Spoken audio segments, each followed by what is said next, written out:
നമസ്കാരം. ഡിവൈഎഫ്ഐ അഖിലേന്ത്യാ സമ്മേളനത്തോടനുബന്ധിച്ച് ഇപ്പോൾ എം.പി. രാജേഷ് എം.പി മാധ്യമങ്ങളെ കാണും. എൻഡോസൾഫാൻ ഞാൻ ഇന്നലെ വിശദീകരിച്ചതാണ്. ഡിവൈഎഫ്ഐ ആണെന്ന് അംഗീകരിക്കാൻ പലർക്കുണ്ടായിരുന്ന വൈമനസ്യത്തെക്കുറിച്ച് ഞാൻ ഇന്നലെ പറഞ്ഞതാണ്. അപ്പോൾ എൻഡോസൾഫാന്റെ ഇടപെടൽ എന്ന് പറഞ്ഞാൽ ഒരേ സമയം പ്രത്യക്ഷ രാഷ്ട്രീയ ഇടപെടൽ ഡിവൈഎഫ്ഐ നടത്തി, ഉൽപാദനം നിർത്തിച്ചു. അതുപോലെ വലിയ റിലീഫ് വർക്ക് അവിടെ നടത്തി. മൂന്നാമത് ഞങ്ങൾ ഒരു ലീഗൽ ബാറ്റിലും നടത്തി.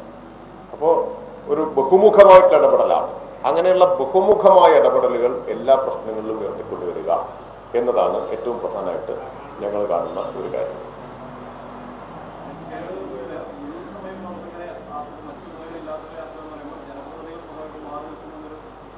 ഇതൊക്കെ ഇന്നലെ പറഞ്ഞു കഴിഞ്ഞ കാര്യമാണ്. ജനപ്രതിനിധി ആയതുകൊണ്ട് മാറണമെന്ന് ഞങ്ങൾ തീരുമാനിച്ചിട്ടില്ല. ജനപ്രതിനിധി ആയതുകൊണ്ട് മാറില്ലെന്നുമില്ല. മാറ്റുന്നതിന്റെ ഒരു മാനദണ്ഡം ജനപ്രതിനിധിയാണോ അല്ലേ എന്നുള്ളതല്ല. അല്ലല്ല, അതൊന്നും ഈ മറ്റു ചില സംഘടനകളുടേതുപോലെ ഒരു സമീപനം ഞങ്ങൾ എടുത്തിട്ടില്ല. ഒന്നാമത് ഇതൊരു പദവിയുടെ പ്രശ്നമല്ല, രണ്ടും ഉത്തരവാദിത്വത്തിന്റെ പ്രശ്നമാണ്. ജനപ്രതിനിധി ആയിട്ട് ഡിവൈഎഫ്ഐയുടെ നേതാക്കൾ ജനപ്രതിനിധിയായിട്ട് വരുമ്പോൾ അത് ഡിവൈഎഫ്ഐക്ക് കൂടിയുള്ള അംഗീകാരമായിട്ടാണ് വരുന്നത്.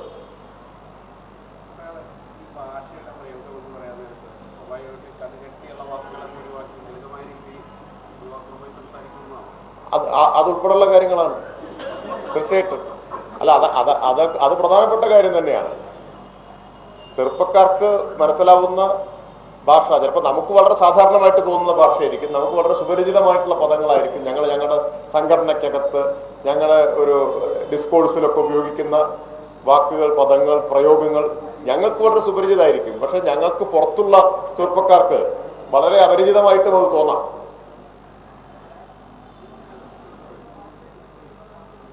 നേരത്തെ ചോദിച്ച ചോദ്യത്തെക്കാൾ പുരോഗതി ഉണ്ട് ഈ ചോദ്യത്തിലേക്ക് എത്തിയത്.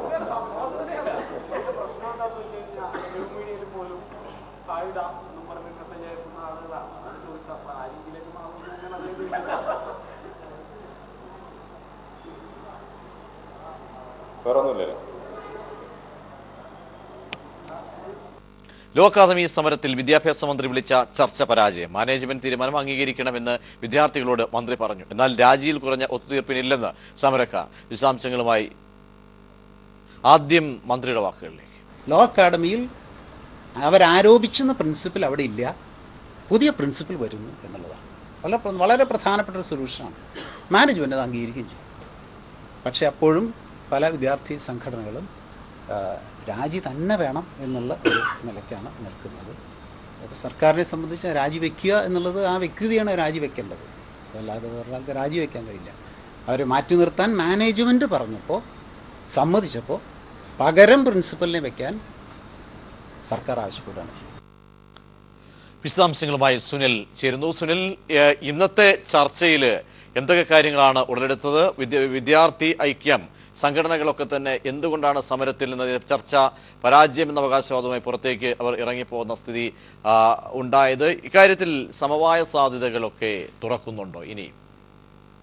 പ്രജിഷ്, ഏകദേശം 2 മണിക്കൂർ നീണ്ടുനിന്ന ചർച്ചയാണ് തീരുമാനമാകാതെ പിരിഞ്ഞിരിക്കുന്നത്. സമരം ശക്തമായി തുടരാൻ തന്നെയാണ് വിദ്യാർത്ഥി പ്രതിനിധികൾ തീരുമാനിച്ചിരിക്കുന്നത്. 3 മണിക്ക് വിദ്യാഭ്യാസ മന്ത്രിയുടെ ചേംബറിൽ ആരംഭിച്ച ചർച്ചയിൽ SFIയും AASFും ABVP, KSU, MSF അടക്കമുള്ള വിദ്യാർത്ഥി സംഘടനാ പ്രതിനിധികളും അതുപോലെ വിദ്യാഭ്യാസ വകുപ്പിലെ ഉന്നത ഉദ്യോഗസ്ഥരും ഈ യോഗത്തിൽ പങ്കെടുത്തു.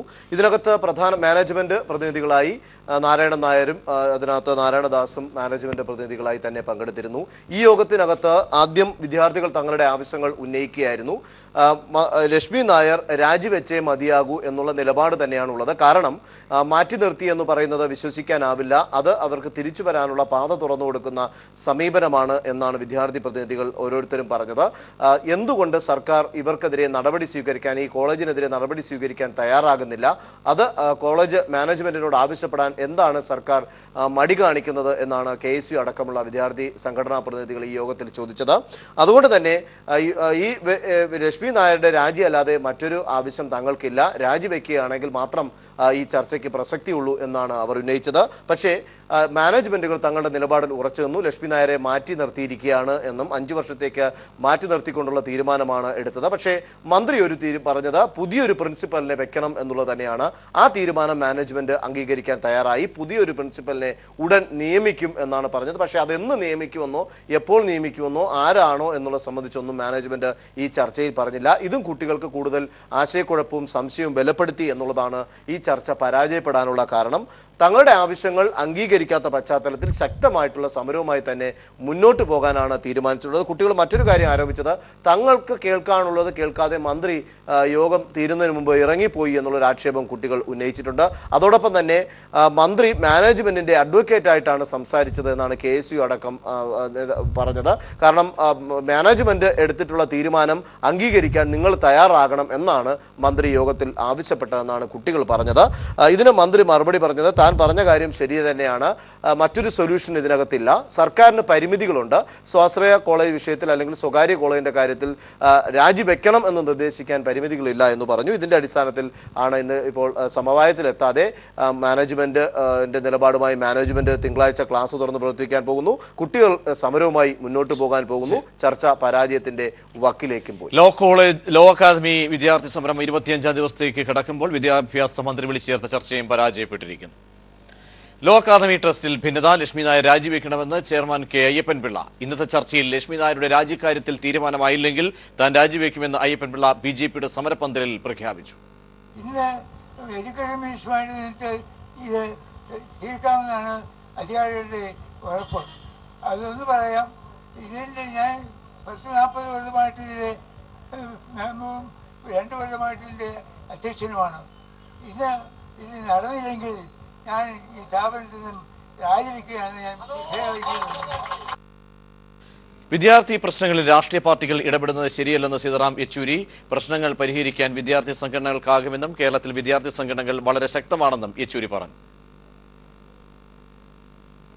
ലോ അക്കാദമി ഭൂമി പതിച്ചു നൽകിയതുമായി ബന്ധപ്പെട്ട് അന്വേഷണം ഇപ്പോൾ നടക്കുന്നില്ലെന്ന് മുഖ്യമന്ത്രി പിണറായി വിജയൻ. ഈ സർക്കാരിന്റെ കാലത്തോ കഴിഞ്ഞ സർക്കാരിന്റെ കാലത്തോ അല്ല ഭൂമി നൽകിയത്. അതുകൊണ്ട് വിഷയത്തിൽ സർക്കാർ ഇടപെടില്ലെന്നും മുഖ്യമന്ത്രി വ്യക്തമാക്കി. ഒരു പരിശോധനയ്ക്ക് ഇപ്പോൾ പോകുന്ന പ്രശ്നമില്ല. ഏതോ കാലത്ത് CP രാമസ്വാമി അയ്യരെടുത്ത ഭൂമി അത് പരിശോധിക്കാൻ ഇപ്പോൾ ഈ ഗവൺമെന്റിന് കഴിയുന്ന കാര്യമല്ല. ആ പരിശോധനയ്ക്ക് ഇപ്പോൾ പോകുന്ന പ്രശ്നമില്ല.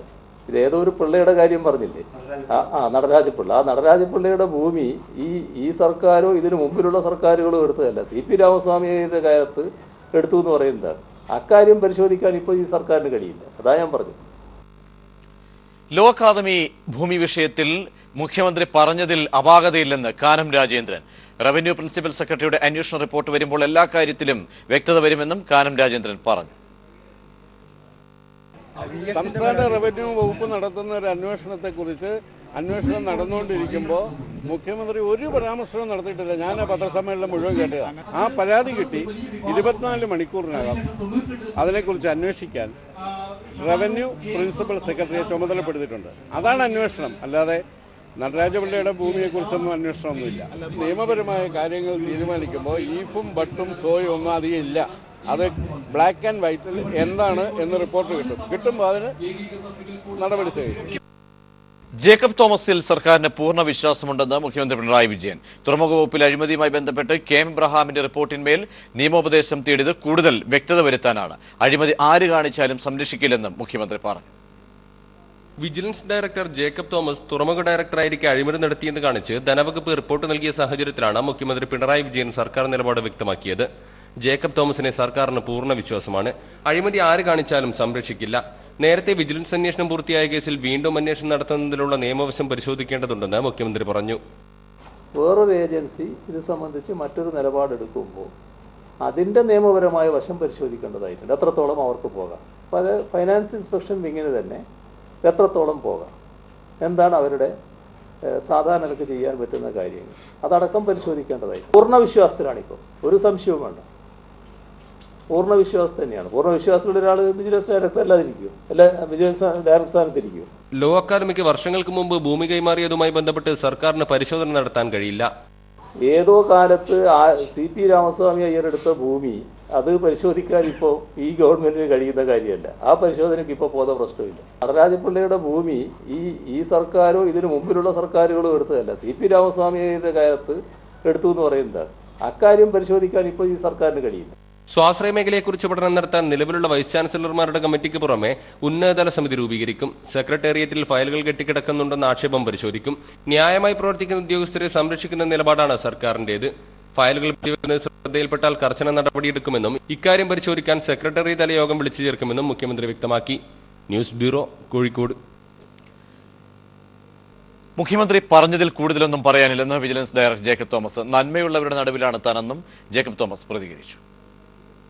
CM എല്ലാം പറഞ്ഞല്ലോ, പിന്നെ ഞാൻ പ്രത്യേകിച്ചൊന്നും പറയേണ്ട കാര്യമില്ലല്ലോ. നമ്മുടെ സംസ്ഥാനത്തിൻ്റെ എല്ലാ കാര്യങ്ങളും പറയേണ്ട ആൾ തന്നെ പറഞ്ഞിട്ടുണ്ട്.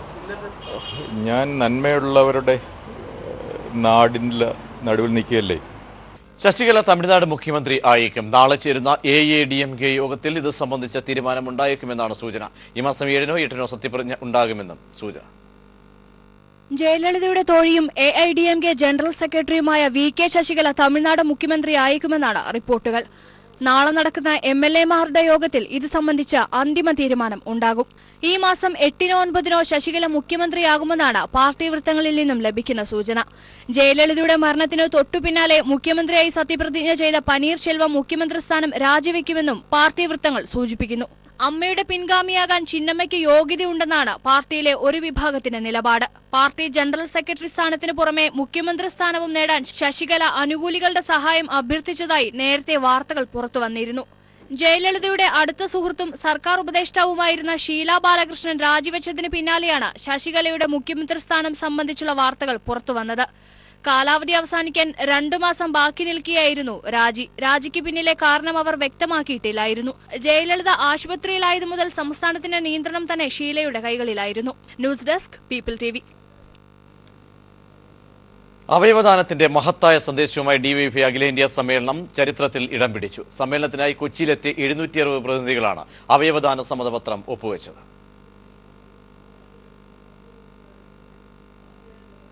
Portugal, Greece, Cuba, Bangladesh, Sri Lanka എന്നീ രാജ്യങ്ങളിൽ നിന്നുള്ള പ്രതിനിധികൾക്കൊപ്പം ഇന്ത്യയിലെ വിവിധ സംസ്ഥാനങ്ങളിൽ നിന്നും കേന്ദ്രഭരണ പ്രദേശങ്ങളിൽ നിന്നും എത്തിയ 760 പ്രതിനിധികളാണ് അവയവദാന സമ്മതപത്രം ഒപ്പുവെച്ചത്.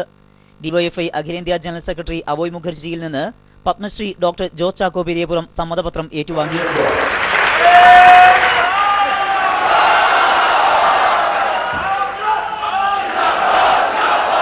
മാതൃകാപരമായ ഈ ദൗത്യത്തെ ഡോക്ടർ ജോസ് ചാക്കോ പെരിയപുറം അഭിനന്ദിച്ചു.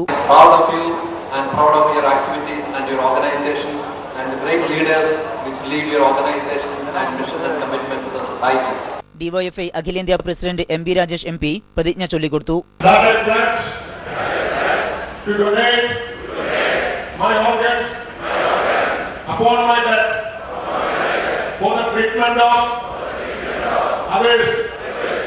അവയവദാനമെന്ന മഹത്തായ സന്ദേശം കൊണ്ടുകൂടി DYFI 10ാമത് അഖിലേന്ത്യാ സമ്മേളനം ചരിത്രത്തിന്റെ ഭാഗമായി. സമീർ വഴങ്ങോട്, കൊച്ചി. പഞ്ചാബിലും ഗോവയിലും വോട്ടെടുപ്പ് പൂർത്തിയായി. വിശദാംശങ്ങളുമായി മനുശങ്കരൻ ചേരുന്നു. മനു, ഏറെ നിർണായകമായ 2 സംസ്ഥാനങ്ങൾ. സംസ്ഥാനങ്ങളുടെ തെരഞ്ഞെടുപ്പിനോട് ജനങ്ങളുടെ പ്രതികരണം എങ്ങനെയായിരുന്നു? വോട്ടെടുപ്പ് പൂർത്തിയാകുമ്പോൾ കണക്കുകൾ എങ്ങനെ പുറത്തേക്ക് വരുന്നു? പ്രജീഷ്, ദേശീയ രാഷ്ട്രീയത്തിന്റെ തന്നെ ഗതി നിർണ്ണയിക്കുന്ന 5 സംസ്ഥാനങ്ങളിലെ നിയമസഭാ തെരഞ്ഞെടുപ്പുകളിൽ പഞ്ചാബിലെയും ഗോവയിലെയും ഈ വോട്ടെടുപ്പ് അവസാനിക്കുമ്പോൾ 5 മണി വരെയുള്ള ഔദ്യോഗികമല്ലാത്ത കണക്കുകൾ വ്യക്തമാക്കുന്നത് 70% പഞ്ചാബിലെ പോളിംഗ് രേഖപ്പെടുത്തിയിരിക്കുന്നത്. കഴിഞ്ഞ തവണ 79% പോളിംഗ് ആണ് രേഖപ്പെടുത്തിയിരുന്നത്. ഇത്തവണ അത് 85% മുകളിൽ പോകുമെന്നാണ് തെരഞ്ഞെടുപ്പ് കമ്മീഷൻ പറഞ്ഞിരുന്നെങ്കിലും 70% മാത്രം പോളിംഗ് അവസാനിച്ചിരിക്കുന്നു. 117 സീറ്റുകളിലേക്കാണ് തെരഞ്ഞെടുപ്പ് നടന്നത്. 1147 സ്ഥാനാർത്ഥികളാണ് ജനവിധി തേടിയത്. ശക്തമായ ത്രികോണ മത്സരമാണ് പഞ്ചാബിൽ നടന്നത്. ഇതിൽ ശ്രദ്ധേയമായ മണ്ഡലങ്ങൾ മുഖ്യമന്ത്രി പ്രകാശ് സിംഗ് ബാദലിന്റെയും അതോടൊപ്പം കോൺഗ്രസ് സ്ഥാനാർത്ഥി അമരീന്ദർ സിംഗും മത്സരിച്ച ലാംബി മണ്ഡലമായിരുന്നു. എന്നാൽ ഇവിടെയും വോട്ടിംഗ് ശതമാനം കുത്തനെ കുറയുന്ന ഒരു കാഴ്ചയാണ് ഉണ്ടായത്. ഉപമുഖ്യമന്ത്രി സുഖ്ബീർ സിംഗ് ബാദലും അതോടൊപ്പം ആം ആദ്മിയുടെ നിലവിലെ MPയും മുഖ്യമന്ത്രി സ്ഥാനത്തേക്ക് പോലും പറഞ്ഞു കേൾക്കുന്നതുമായ ഭഗവത് മാൻ ഇരുവരും മത്സരിച്ച ജലാലാബാദ് മണ്ഡലത്തിലും വോട്ടിംഗ് കുത്തനെ കുറഞ്ഞു. ഇരു മണ്ഡലങ്ങളും അകാലിദൾ സഖ്യത്തിന്റെ കോട്ടകളായിരുന്നു. അതിന് അതിനാൽ തന്നെ ഗ്രാമീണ മേഖലകളും വലിയൊരു മുന്നേറ്റമാണ്, വോട്ടിംഗിൽ ഒരു മുന്നേറ്റമാണ് കാണാനായത്. ഇതെല്ലാം ആം ആദ്മിക്ക് കാര്യങ്ങൾ അനുകൂലമാകുന്നതിന്റെ വ്യക്തമായ ചിത്രം എന്നാണ് രാഷ്ട്രീയ നിരീക്ഷകർ വിലയിരുത്തുന്നത്. പഞ്ചാബിൽ 40 സീറ്റുകളിലായി 250 സ്ഥാനാർത്ഥികളാണ് ജനവിധി തേടിയത്. ശക്തമായ ചതുഷ്കോണ മത്സരമാണ് പഞ്ചാബിൽ പുരോഗമിച്ചത്. BJPക്ക് ബദലായി RSSന്റെ തന്നെ ചില വിമത വിഭാഗവും അതോടൊപ്പം ശിവസേനയും ഗോമന്തക് പാർട്ടിയും ചേർന്നുള്ള കക്ഷികൾ ഈ RSS വോട്ടുകൾക്കിടയിൽ ഒരു ഭിന്നിപ്പുണ്ടാക്കാൻ വഴിവെച്ചു എന്നാണ് ഇപ്പോഴത്തെ സാഹചര്യങ്ങൾ വിലയിരുത്തുമ്പോൾ മനസ്സിലാക്കാൻ സാധിക്കുന്നത്. ഗോവയിൽ വോട്ടെടുപ്പ് ഏകദേശം 85% എത്തിയിരിക്കുന്നു എന്നാണ് അറിയുന്നത്. ഔദ്യോഗികമായ ഇത് സംബന്ധിച്ചുള്ള വോട്ടിംഗ് ശതമാനം 7 മണിക്ക് ഇലക്ഷൻ കമ്മീഷണർ തന്നെ ദില്ലിയിൽ വാർത്താ സമ്മേളനത്തിലൂടെ വ്യക്തമാക്കും. പ്രജി മനുശങ്കനാണ് ദില്ലിയിൽ നിന്നും വിശദാംശങ്ങൾ നൽകിയത്.